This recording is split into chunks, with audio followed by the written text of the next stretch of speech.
Hello guys, welcome to the new episode of my channel. আমি সৌম্যজিৎ। এখন আমি কথা বলবো ভিকি কৌশল, তৃপ্তি ডিমরি এবং অ্যামি ব্রিক অভিনীত ছবি ব্যাড নিউজ ছবিটা নিয়ে।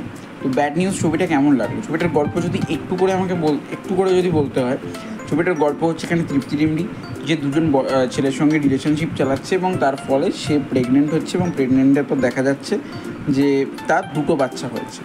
তো তার বাচ্চার বাবাকে, সেটা নিয়েই এই পুরো গল্পটা, পুরো কমেডি রোম্যান্টিক গল্পটা।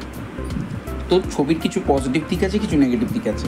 আমি যদি প্রথমে পজিটিভ দিক নিয়ে কথা বলি, সেই পজিটিভ দিক হচ্ছে এখানে ভিকি কৌশল এবং অ্যামি ব্রিক, তাদের দুজনের মধ্যে যে কেমিস্ট্রিটা, সেটা এত সুন্দরভাবে ওয়ার্ক করেছে, যেটা আমরা দেখেছিলাম, যেটা দিলজিৎ দোসান এবং অক্ষয় কুমারের ক্ষেত্রে দেখেছিলাম গুড নিউজের জন্য। সেখানে যেরকমভাবে তাদের মধ্যে কেমিস্ট্রিটা ওয়ার্ক করেছিল, এখানেও ঠিক সেরকমভাবে বড়জোর বেশি কিন্তু কম নয়, তাদের মধ্যে কেমিস্ট্রিটা ওয়ার্ক করেছে। এবং ছবির সেকেন্ড পজিটিভ পয়েন্ট হচ্ছে ছবির কমেডি পোর্শন। ছবিতে যে কটা কমেডি পোর্শন আছে ভীষণই ওয়ার্কেবল, এবং কমেডি পোর্শনগুলোতে সত্যি হাসি পেতে বাধ্য, মানে জোর করে হাসানো এরকম নয়, হাসি পেতে বাধ্য। ছবির থার্ড পজিটিভ পয়েন্ট ছবির গানগুলো জাস্ট দারুণ ছিল, এবং প্রত্যেকটা গান, ইতিমধ্যে তবা গানটা তো ভীষণ ভাইরাল হয়ে গেছে, আর তাছাড়াও এখানে যে কটা গান ছিল সত্যিই খুব ভালো লেগেছে।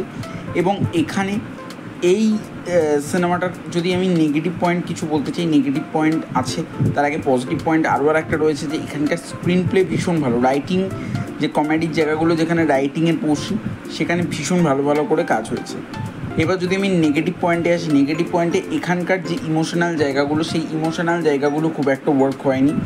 এবং তাছাড়াও ছবিতে কিছু পোর্শন ভীষণ লাউড লাগছে, যেটা আমার মনে হয় যে কিছু জায়গা যদি এডিটিং করে দেওয়া যায় তাহলে সেটা বেটার হবে। যাই হোক, তো এটাই ছিল। যদি আমাকে বলতে হয় ব্যাড নিউজ ছবিটা পুরো এক কথায়, আমি বলবো আমার মোটামুটি একটা ভালো ছবি লেগেছে। বেশ ভালো ছবি বলতে পারলাম না, মোটামুটি একটা ভালো ছবি লেগেছে। তো আমার যদি পার্সোনাল রেটিং হয় 8.5 আউট অফ 10। আমি রিকোয়েস্ট করব সবাইকে এই ছবিটা প্লিজ একবার একটু হলে গিয়ে দেখার, কারণ এখানে শুধুমাত্র কিন্তু কমেডি পোর্শন নেই।